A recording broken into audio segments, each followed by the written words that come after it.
Assalamu alaikum everyone. Hopefully you all are fine and safe. Today I am here with a new topic which is credit creation and bank funds. It is your fourth session beta and we will discuss in this chapter in this slide uh, two topics which first is credit creation and the second one is bank funds. ठीक है. So first of all I want to explain you credit creation that what is credit creation. ठीक है बेटा, सबसे पहले तो आप ये समझ लें कि क्रेडिट क्रिएट करना जो होता है वो क्या होता है और कौन करता है. कमर्शियल बैंक जो होता है हमारा वो क्रेडिट क्रिएट करता है. अब वो किस तरीके से क्रेडिट क्रिएट करता है बेटा, एक सिनेरियो है लाइक एक 1000 रुपये का नोट मेरे पास है. ठीक है, और मेरा एक बैंक में अकाउंट है.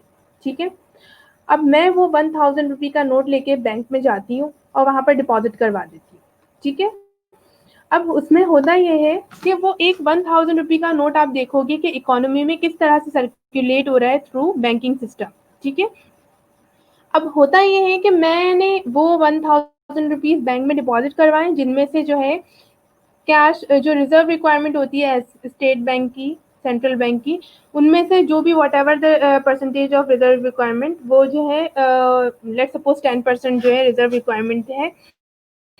तो वो 10% जो है वो कमर्शियल बैंक ने सेंट्रल बैंक को डिपॉजिट करवा दिए as a reserve requirement ratio. ठीक है, बाकी के 900 रुपीज जो बचे वो अभी भी स्टिल बैंक में मौजूद है. ठीक है, अब होगा ये कि क्योंकि मैंने मेरे अकाउंट में मौजूद है वो पैसे, अब मैं किसी मार्केट जाती हूँ, मैं वहां पर कुछ शॉपिंग करती हूँ, देन मैंने अब उनको जो है क्योंकि मैंने तो अपनी अमाउंट जो है वो बैंक में रखवाई हुई है, तो मैं क्या करूंगी बेटा, उनको जो है उस शॉपकीपर को सेलर को जो है मैं एक चेक बना के दूंगी. लेट सपोज 200 रुपीज की मैंने शॉपिंग की, मैंने 200 रुपीज का उनको चेक बना के दे दिया. ये चले सिंपल कर लेते हैं, पूरे 900 रुपीज का उनको चेक बना के दे दिया. ठीक है, अब क्या होगा बेटा, जो सेलर है वो ये कंसीडर कर रहे हैं कि उनके पास वो जो चेक है वो क्या है, लिक्विड मनी है, वो कैश की रिप्लेसमेंट में है, वो इक्विवेलेंट टू कैश. ठीक है, अब वो क्या करेंगे, वो अब बैंक जाएंगे और बैंक जाके विथड्रॉ करवाएंगे. उससे अच्छा ये करेंगे वो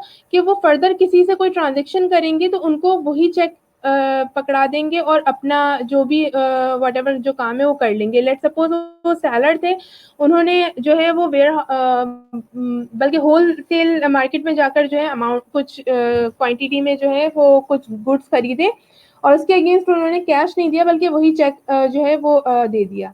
ठीक है, तो इससे क्या हुआ कि वो अमाउंट जो थी वो 900 रुपीज की अमाउंट वो किस तरह से सर्कुलेट हो रही है इकोनॉमी में. आप ये देखिए कि मिस्टर ए से वो मिस्टर बी के पास गई, फिर मिस्टर बी से वो मिस्टर सी के पास चली गई. अब मिस्टर सी ने भी उस 900 रुपीज को निकाला नहीं, विदड्रॉ नहीं किया, बल्कि क्या किया, उन्होंने किसी थर्ड पर्सन को जिस से रिक्वायर्ड है उससे जो भी ट्रांजेक्शन की उसको अगेंस्ट चेक जो है वो कैश जो है वो चेक पकड़ा दिया. ठीक है, इस तरह से क्या हो रहा है, वो 100 या 1000 रुपये का नोट जो है ये 1000 रुपीज जो है वो सर्कुलेट हो रहे हैं इन द इकोनॉमी. और जो है इस तरह से क्या हो रहा है, क्रेडिट क्रिएट हो रहा है.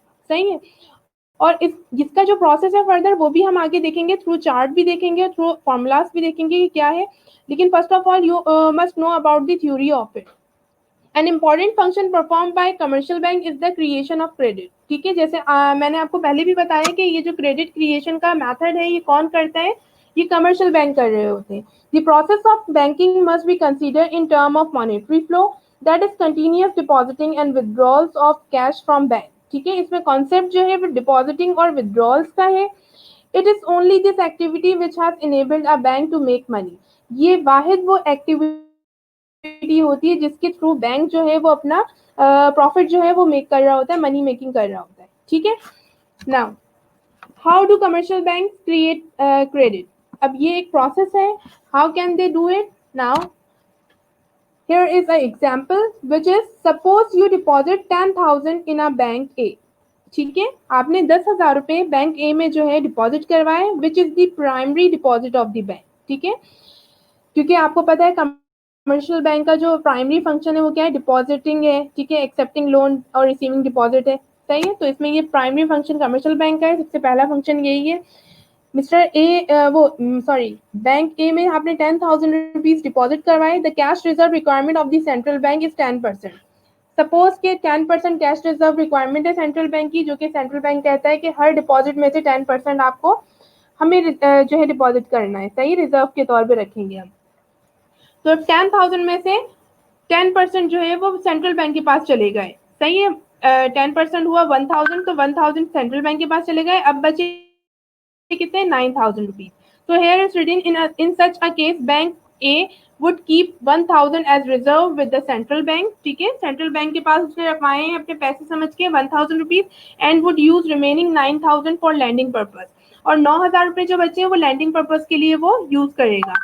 The bank lends rupees 9,000 to Mr. X by opening an account in his name known as demand deposit account, ठीक है। अब बैंक ने क्या किया, 9,000 रुपए वो जो थे वो मिस्टर एक्स को दिए हैं उधार के तौर पर, बोरो किया है मिस्टर एक्स ने बैंक से। और किस तरह से बोरो किया है कि उन्होंने पहले उनका अकाउंट ओपन किया, उसके बाद उनको डिमांड डिपॉजिट अकाउंट ओपन करके दिया, ठीक है। However this is not actually paid out to the mister X, जैसे मैंने आपको पहले भी बताया कि कैश की डीलिंग जो है बाय हैंड नहीं हो रही है, यहाँ पर अकाउंट टू अकाउंट जो है सर्कुलेशन हो रहा है कैश, ठीक है। The bank have issued a cheque book to mister X to withdraw money, ठीक है, उन्होंने जो है मिस्टर एक्स को क्या किया, अकाउंट ओपन किया, उनको 9,000 रुपए उनको लोन दिया, ठीक है। उसके बाद उन्होंने उनको एक चेक बुक पकड़ा दी कि अब आप इसकी ट्रांजेक्शन चेक के थ्रू करना, सही है। Now mister X writes a cheque of ₹9,000 in favour of mister Y to settle his earlier debt. अब क्या हुआ, मिस्टर एक्स ने जो लोन लिया था 9,000 रुपए, वो मिस्टर वाई को उनको कुछ पेमेंट करनी थी, उसके लिए लिया था। तो मिस्टर एक्स ने पहले तो अकाउंट ओपन करवाया, फिर लोन लिया 9,000 का, देन उन्होंने एक चेकबुक के थ्रू जो है चेकबुक में 9,000 रुपए लिखकर मिस्टर वाई को उनकी सेटलमेंट कर दी, पूरा पैसा उनका उनको वापस कर दिया, ठीक है।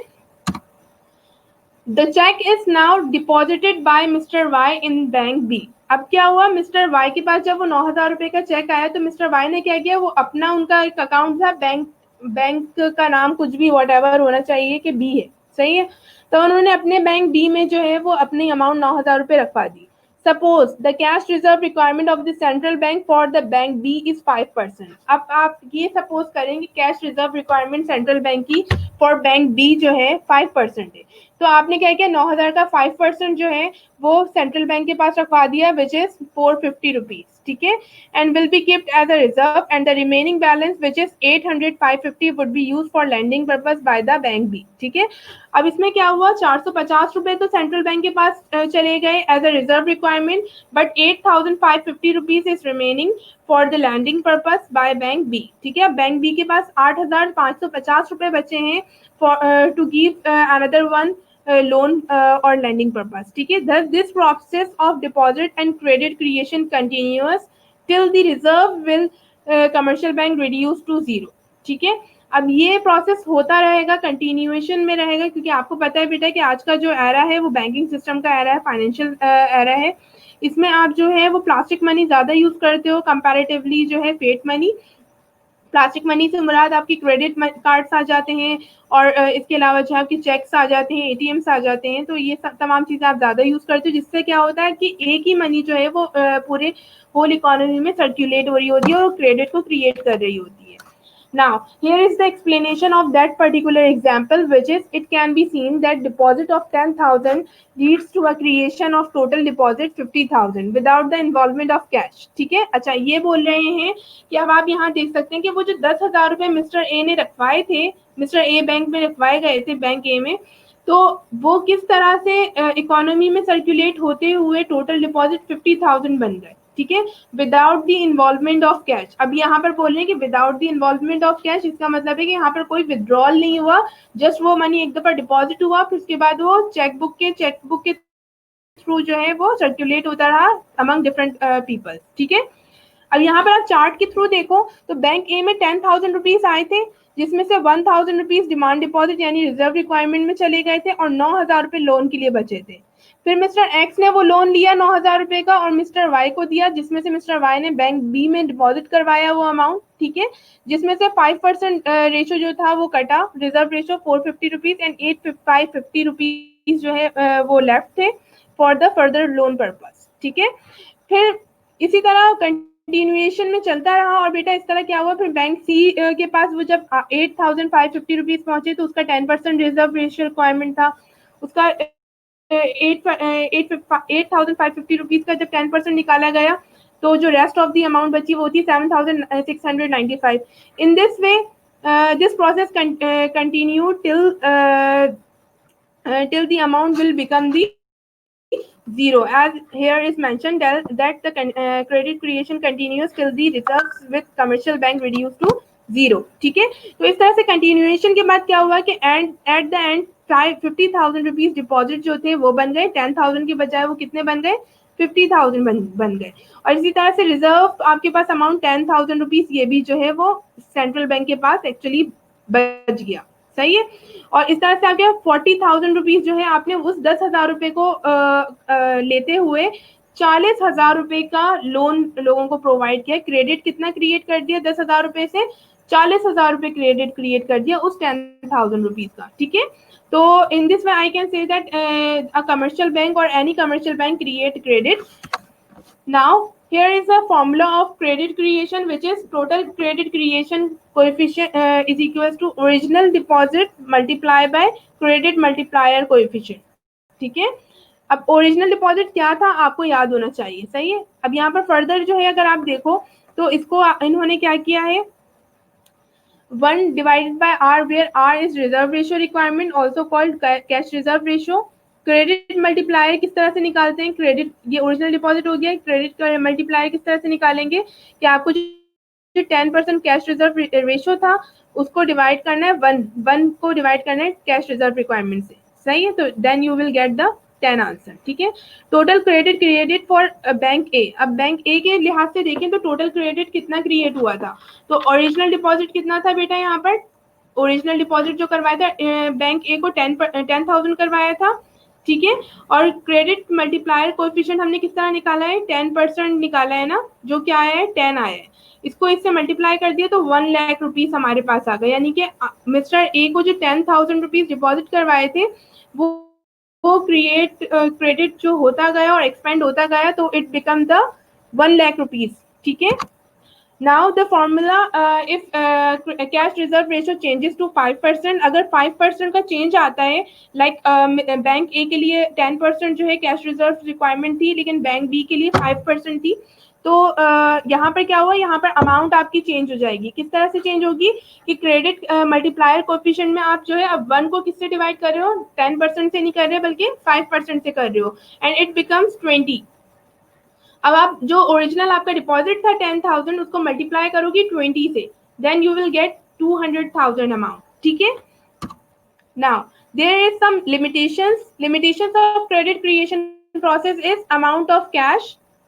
ठीक है. क्या अमाउंट है कैश की और कैश में हो. कैश रिजर्व रेशियोज होने चाहिए. लाइक आपको ये पता होना चाहिए कि कोई भी कमर्शियल बैंक में कोई डिपॉजिट आता है तो उसका कुछ रिजर्व रेशियो रिक्वायरमेंट होती है जो कि सेंट्रल बैंक को जो है वो सबमिट करवानी पड़ती है. ठीक है. वहां पर डिपॉजिट होती है.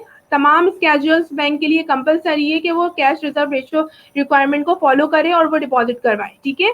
लीकेजेस की अगर बात आएगी तो यहाँ पर विड्रॉल की बात आ जाएगी कि यहाँ पर हमने लिमिटेशंस पे जो है लीकेजेस नहीं रखी हैं.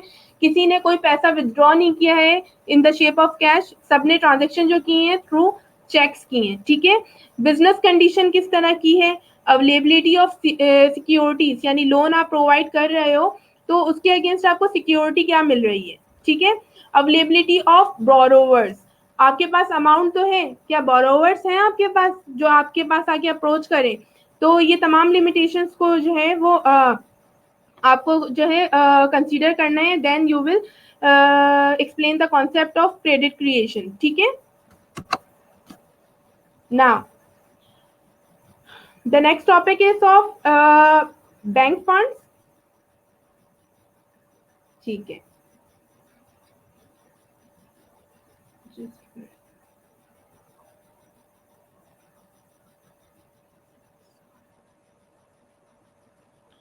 बेटा बैंक फंड्स क्या होते हैं. बैंक में वो अमाउंट जो कि इन्वेस्टमेंट और लैंडिंग पर्पस के लिए यूज हो रही होती है.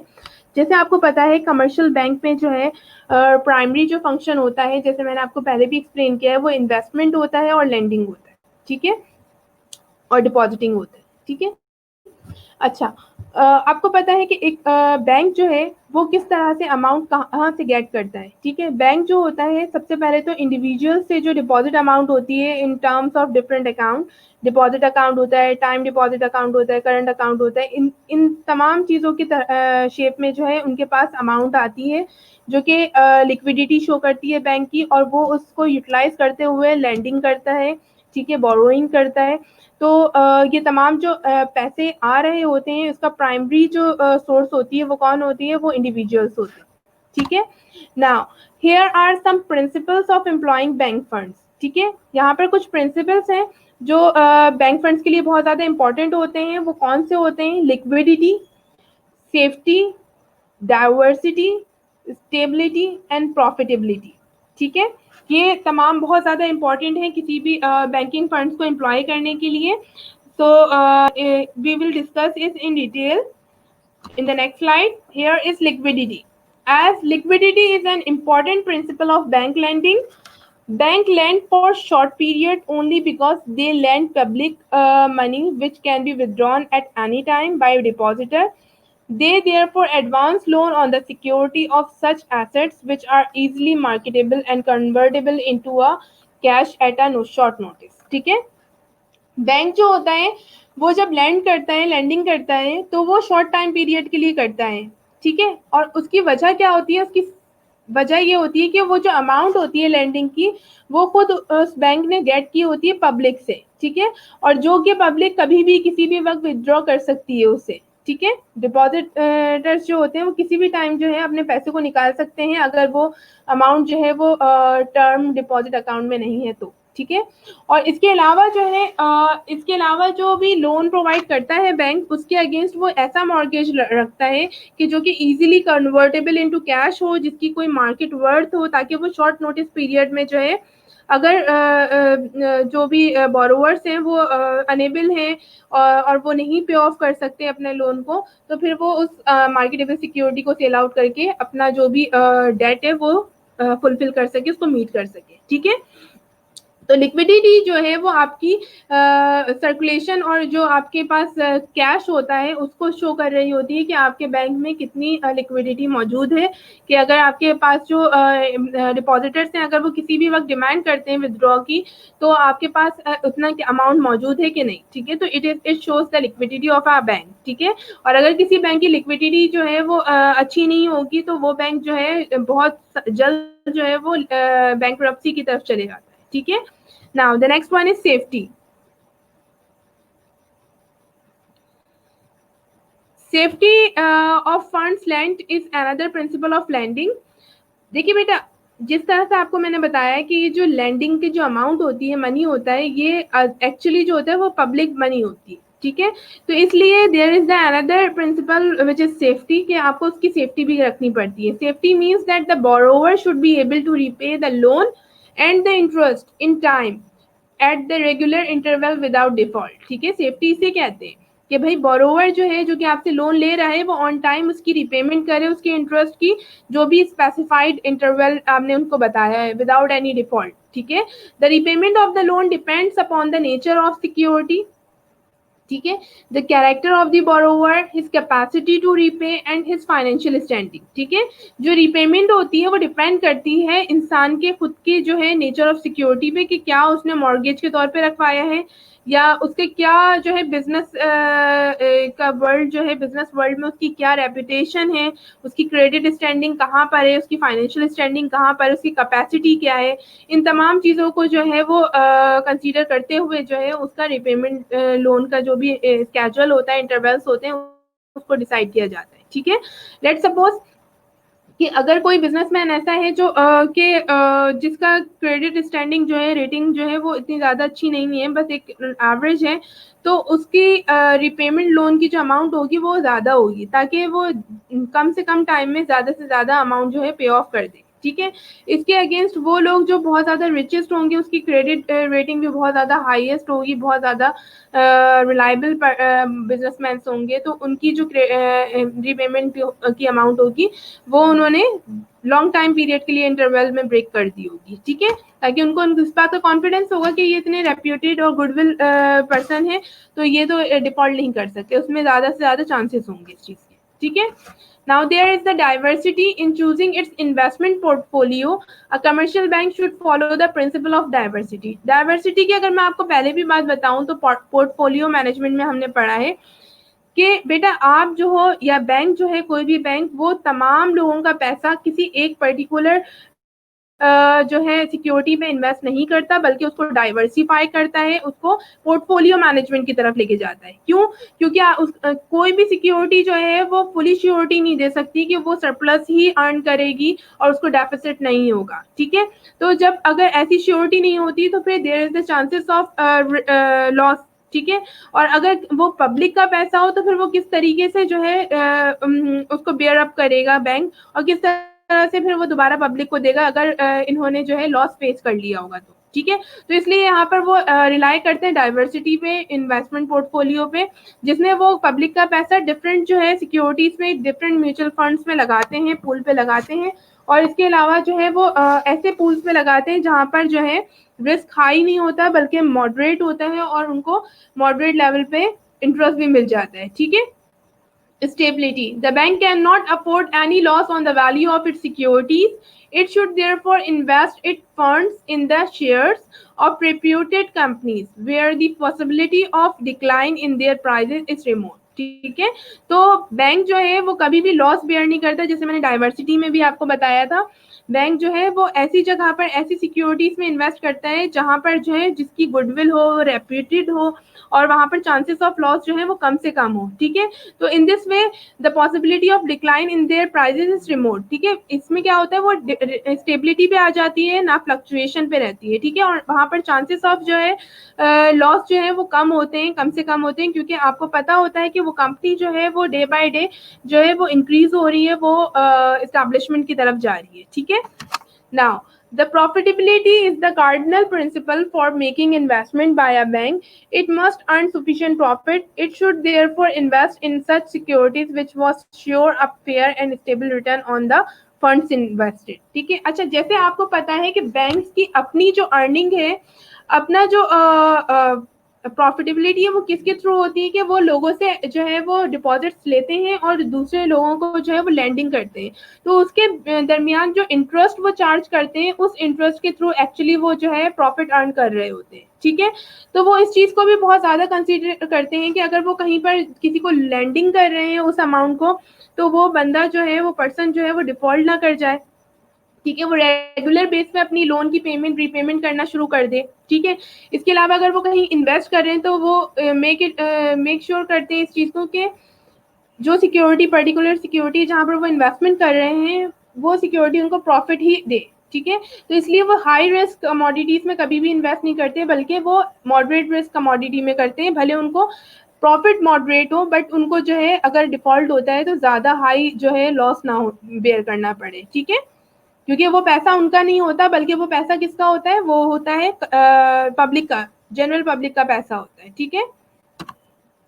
Uses of bank funds. अच्छा बेटा, अब मैं यहाँ पर प्रिंसिपल के बाद जो है यूजेस की बात करूंगी बैंक फंड्स के। There are two ways of uses, non profitable uses and profitable uses. What are the non-profitable uses? These are purchase of fixed asset, cash reserves, bank reserves. अच्छा, purchases of fixed asset में अगर मैं बात करूं तो इसमें वो आ जाते हैं बेटा, वो तमाम क्राइटेरियाज हैं परचेजेस ऑफ फिक्स्ड एसेट में। जैसे अगर मैं बात करूं तो अगर एक बैंक है, सही है, तो वो जो अपने ब्रांच में फर्नीचर जो है वो परचेज करता है, या जनरेटर परचेज करता है, या कोई भी फिक्स्ड एसेट परचेज करता है, तो वो तमाम फिक्स्ड एसेट जो है, अब वो क्या कर रहा है, वो उन बैंक फंड्स को जो यूज कर रहा है वो नॉन प्रॉफिटेबल वर्क के लिए कर रहा है, जिससे उसको कोई प्रॉफिट नहीं होगा। देखिए, डायरेक्टली नहीं होगा, इनडायरेक्टली तो है। अगर आप किसी बैंक में जाते हो और वहां जाके आप देखते हो कि लैपटॉप्स नहीं है, सिस्टम्स नहीं है, चेयर्स नहीं है, टेबल्स नहीं है, तो क्या आप उस बैंक में जाना प्रेफर करोगे? नहीं करोगे। लाइट्स नहीं होंगी, सही है, तो आप वहां पर जाना प्रेफर नहीं करोगे, सही है। तो इनडायरेक्टली तो ये प्रॉफिटेबल है, बट डायरेक्टली कोई इसका प्रॉफिट नहीं है कि अगर आप बैंक जो है बैंक फंड्स को यूज करते हुए अगर बैंक की ब्रांच के लिए कोई फिक्स्ड एसेट ले रहा है तो उससे वो फिक्स्ड एसेट कोई प्रॉफिट अर्न करके दे रहा है, ऐसा डायरेक्टली नहीं होता, ठीक है। इसी तरीके से अगर मैं कैश रिजर्व्स की बात करूं या बैंक रिजर्व्स की बात करूं तो बेटा आपको जैसे मैंने बताया कि जो डिपॉजिटर्स होते हैं जो अपनी अमाउंट डिपॉजिट करते हैं बैंक्स में, तो उसमें से एक रिजर्व रेशियो रिक्वायरमेंट होती है सेंट्रल बैंक की तरफ से, जो कि उससे कमर्शियल बैंक को, हर स्केड्यूल कमर्शियल बैंक को जो है सेंट्रल बैंक को जो है डिपॉजिट करवानी होती है, ठीक है।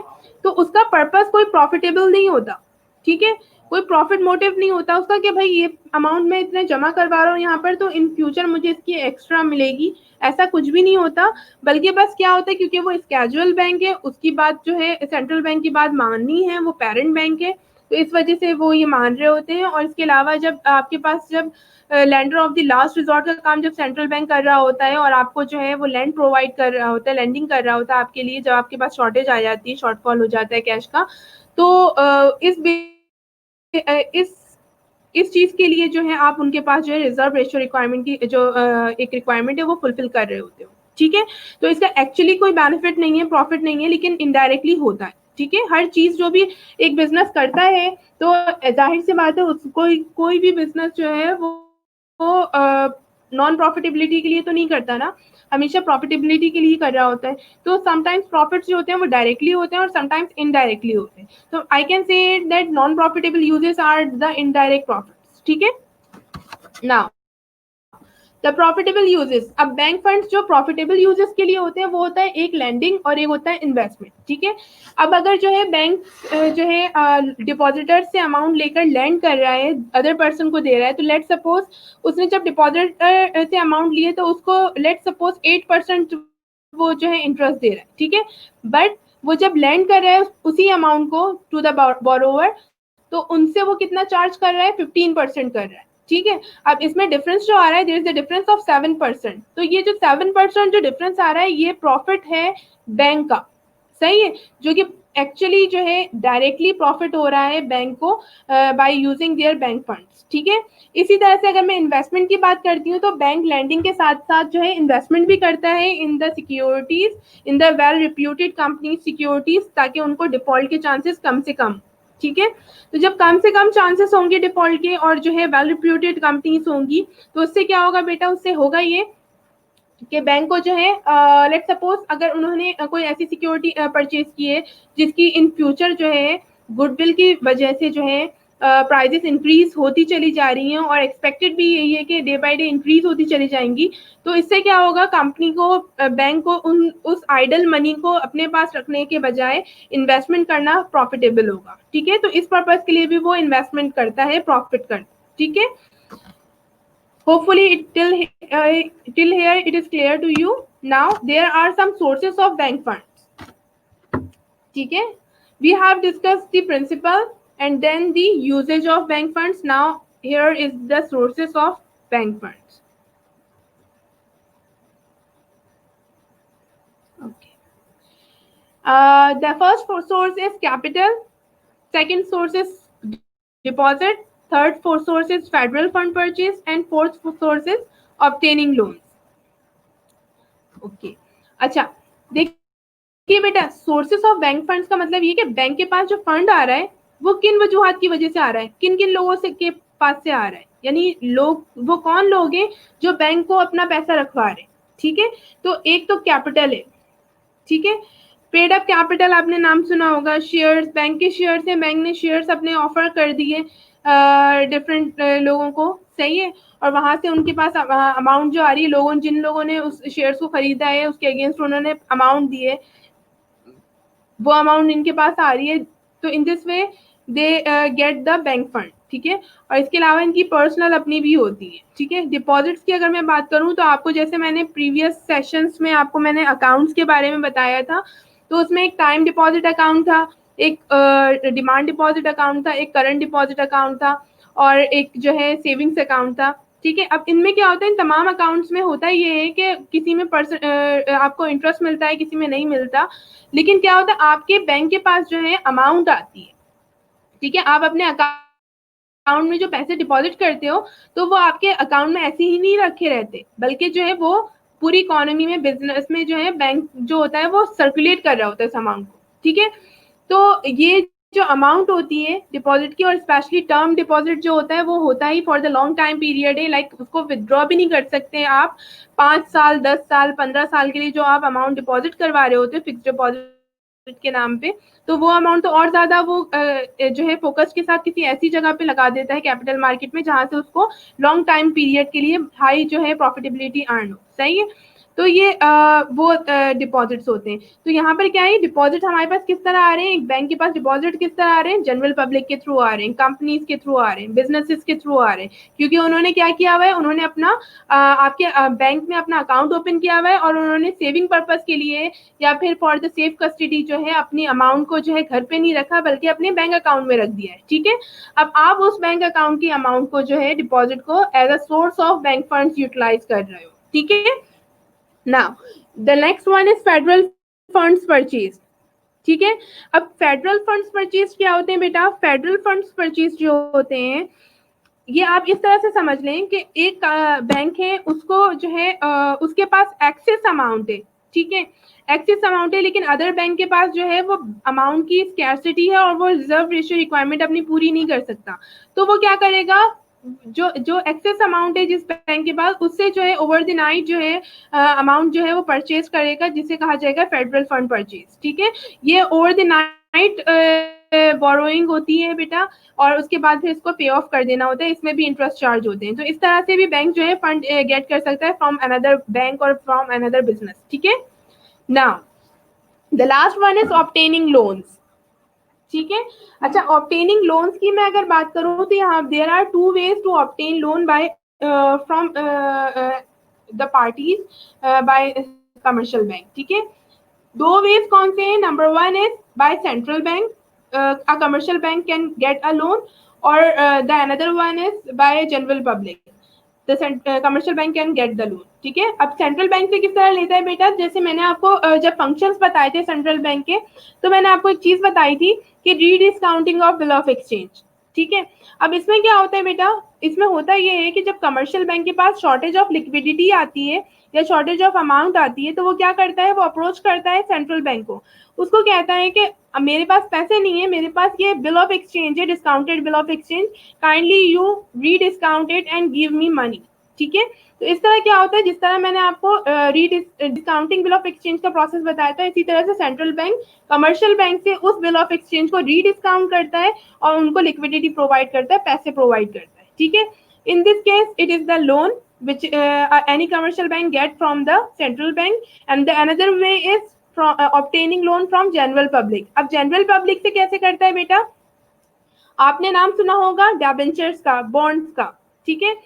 अब ये बॉन्ड्स जो होते हैं इट इज द लाइबिलिटी, ठीक है, ये लोन होते हैं, सही है, जो कि बैंक जो होते हैं वो जनरल पब्लिक को जो है वो इंट्रोड्यूस करवाते हैं, जनरल पब्लिक उनको for the particular time period और स्पेसिफाइड टाइम पीरियड जो है उसको वो बाय करती है, और in the against of it जो है वो कमर्शियल बैंक को जो है अमाउंट पे ऑफ करती है, जो वो अमाउंट उनके पास आती है वो बैंक फंड्स की सोर्स बन जाती है, और after the maturity of that particular time period the bank must have to pay the amount of loan to the general public as well, ठीक है, with the interest rate which is agreed in the at the time of agreement, ठीक है।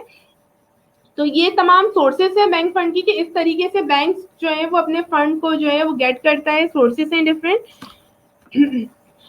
Hopefully आपको जितना भी अभी तक पढ़ाया है मैंने सब समझ में आ गया होगा। अगर कुछ भी अगर आपको क्लियर ना हो, कोई कॉन्सेप्ट ऐसा हो जो कि क्लियर ना हो रहा हो, you can ask me from my WhatsApp number, और इंशाल्लाह ताला नेक्स्ट सेशन में इंशाल्लाह ताला नेक्स्ट टॉपिक के साथ होंगे। अब तक के लिए इजाज़त, अल्लाह हाफ़िज़, थैंक यू सो मच।